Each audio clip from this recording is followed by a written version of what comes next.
Good afternoon or good evening to those who come with us to participate here in the evening, because they are international stakeholders.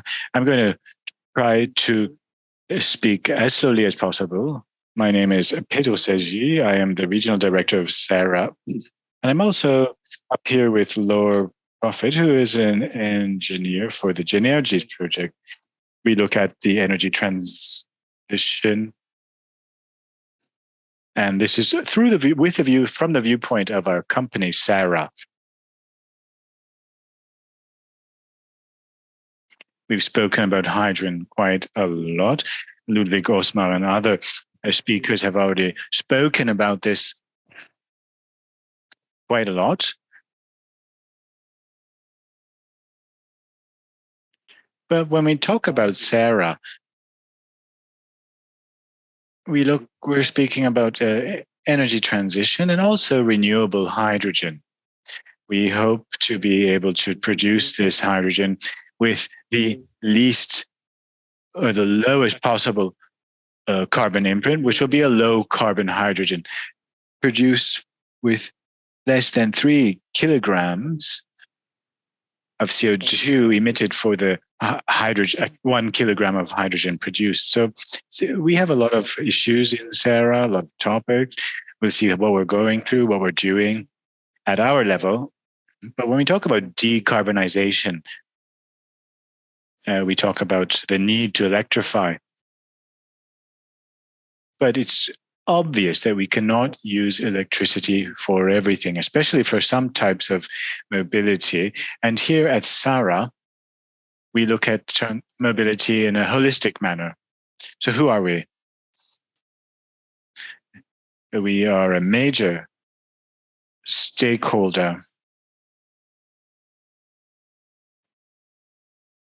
for carbon energies with regards to mobility in the 3 islands for over the past 50 years, and this since 1969.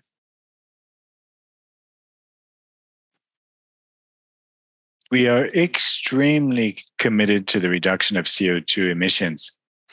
Many studies and numbers have shown that in our interconnected region and within the island context, the transportation sector is really the largest CO2 emitter, or one of the largest CO2 emitters, which emits 1.2 kilotons of CO2, which is enormous.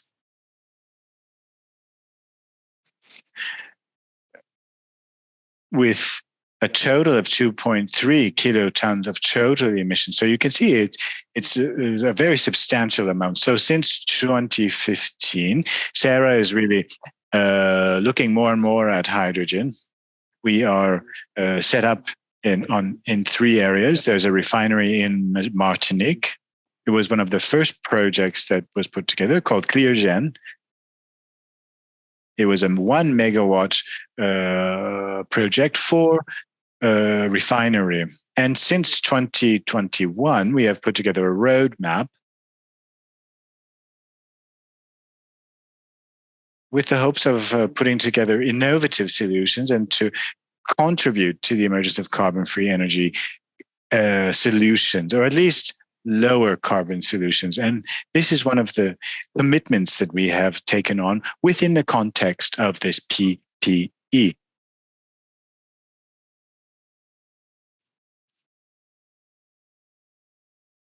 So things have been moving forward since 2015, and this since our first projects concerning at the refinery of the battery or hydrogen batteries.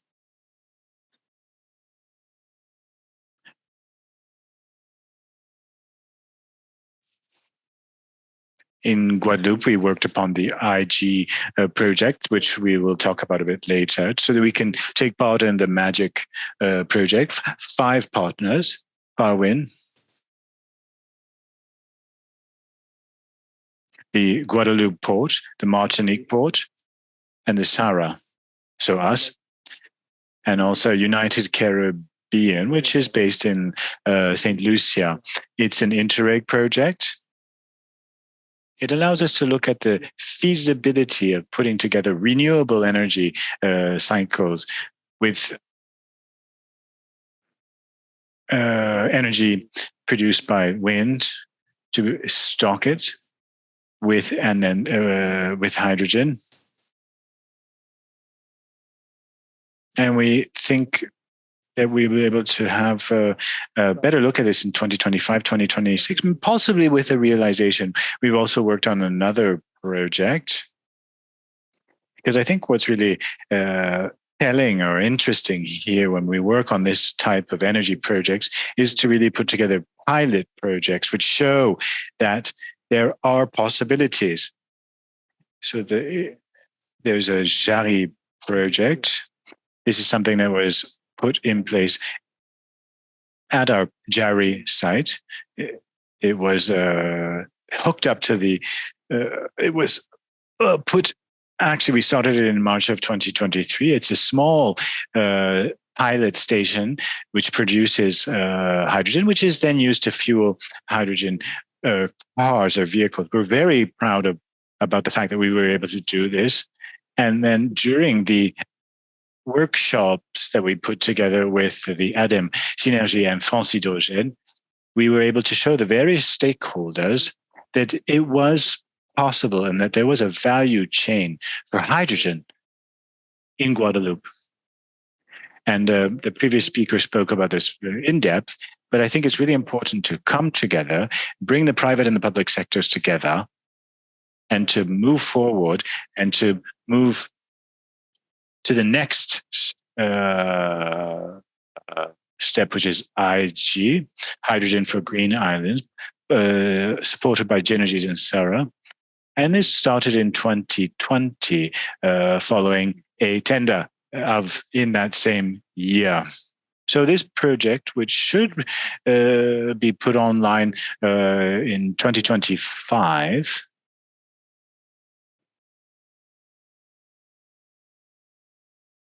GENERGIES is a private company working over the past 15 years on putting together installation and the use of solar parks. There's about 40 staff members. So together, considering the fact that SARA has about 300 people over 3 islands, we've decided to put together a company called Agro Solar 2.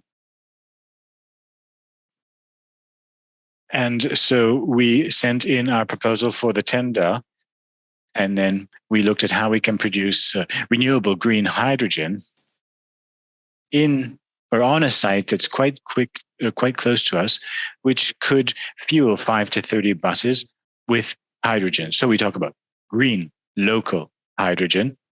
It's an innovative production method. And if we look a little bit farther, we can see that there are many concepts that we worked on concerning, for example, rainwater recovery, and that we were able to work with agricultural actors on this question. So I'm not going to look at the entire project. Yeah, I don't know if I have enough time really to look at this. Got a little bit of time.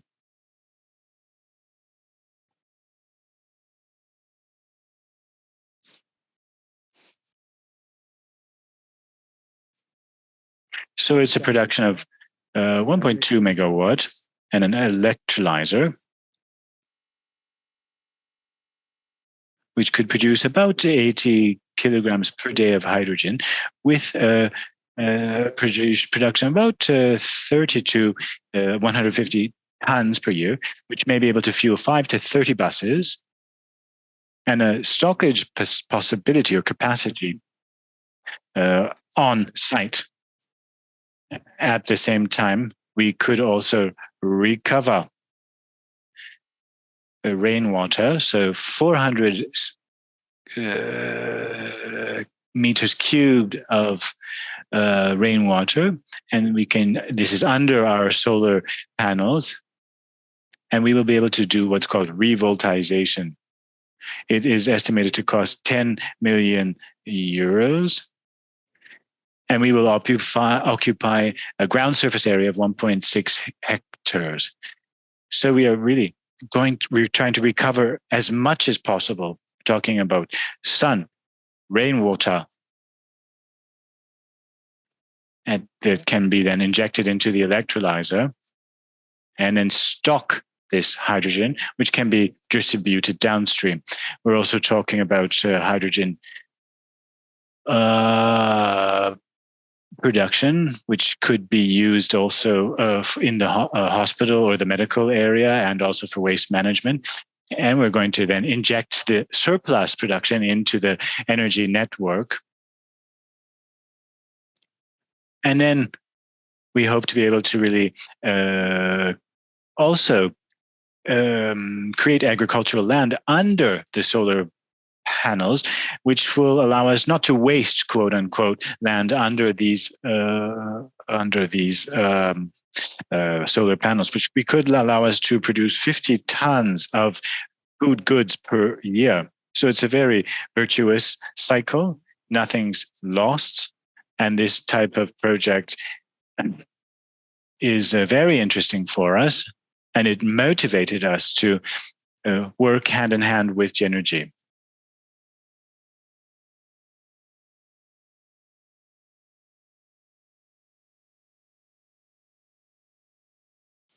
A few pictures, photos of this production and distribution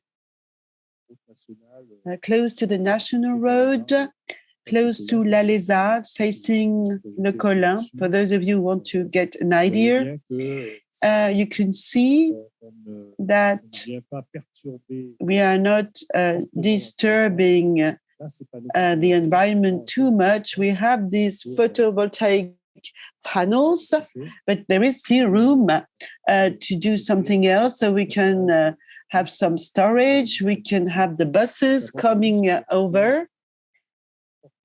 Buses which have been supported by the ADEME and the region, because the region played a very significant role in terms of support and as a driver in this operation. This operation is underway. We are waiting for the authorizations. The construction should start in 2024, and then 2025, first quarter, the commissioning. I think it's really innovative, and it's the only territory, overseas territory, that could benefit, that won this project. Impacts and benefits. This is local and renewable. Again, it's water. Water is going maybe to disappear a little bit, but still this resource is still there. Sun, there is no debate about the presence of the sun. We create local jobs with the skills, because we will need 2 maintenance engineers, 4 technicians, and 2 farmers who would be part of this project.